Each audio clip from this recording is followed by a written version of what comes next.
Trump's first weeks in office continue to grow more chaotic. Today at the White House, a meeting between himself, the U.S. Vice President, and Ukrainian President Volodymyr Zelenskyy deteriorated into a shouting match as Trump berated the Ukrainian leader. Of the war, you're not in a good position. You don't have the cards right now. With us, you start having cards. Right now, you don't. You're playing cards.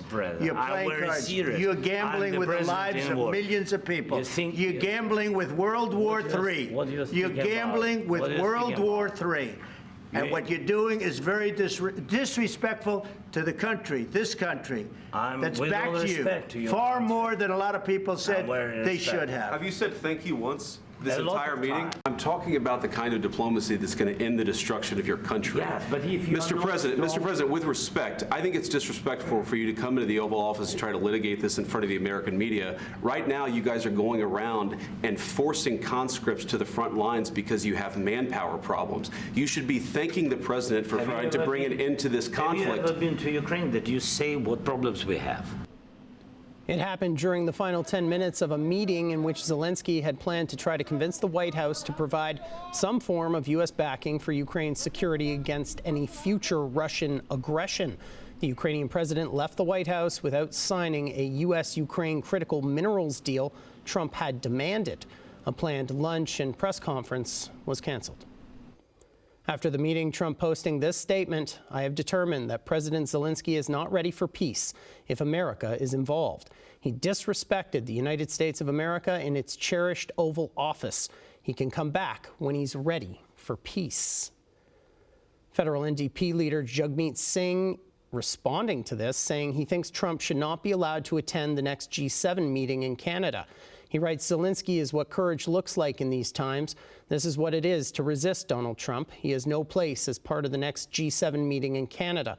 I'm calling on the leaders of all political parties to clearly send the message to Donald Trump. I would rather stand with President Zelenskyy any day than invite Donald Trump to our country.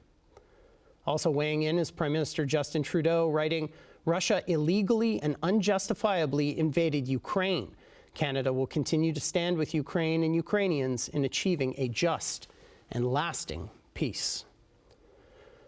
For more on this, let's bring in Stephen Farnsworth. He's an expert in American government and the U.S. presidency from the University of Mary Washington. Stephen, have you ever seen anything like this before?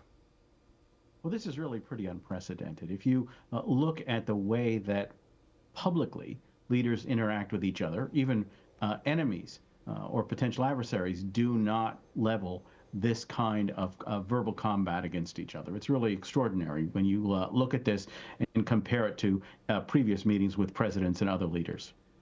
What will it mean for Ukraine to not get this critical minerals deal with the U.S. signed? Well, certainly a few days ago, it looked like there was an opportunity for Ukraine to make some sort of headway with the Trump administration. The idea that by giving up some mineral rights or some royalties for minerals, there would be a mechanism for keeping the U.S. support flowing into Ukraine.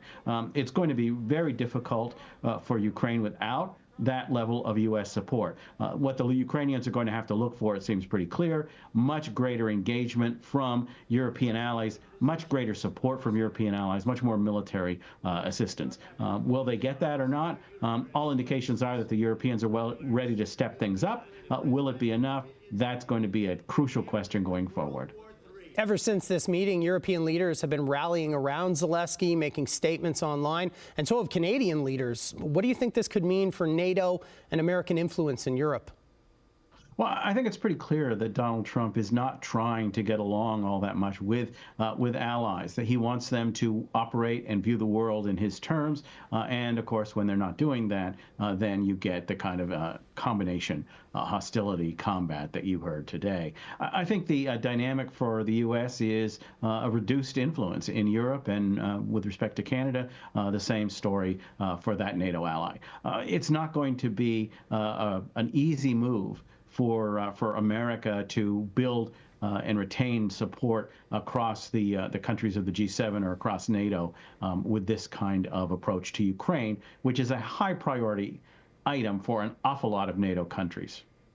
Is the Russian leader, Vladimir Putin, the one who truly benefits from this conflict we saw today? Well, I do think that if Vladimir Putin was looking at the best scenario possible, it would look something like this.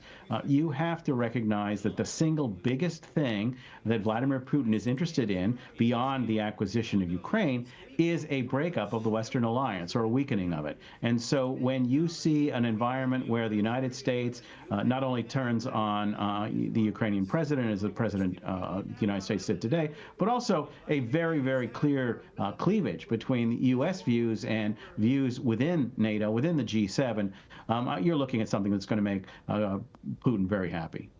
One quick question before we let you go, Stephen. Do you ever remember a time an American president wasn't invited to a G7 meeting? I can't think of a time that that's happened.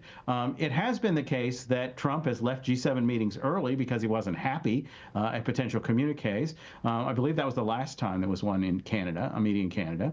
But the idea that a president would be barred from attending or blocked in any kind of way, that's not something I'm familiar with in the past.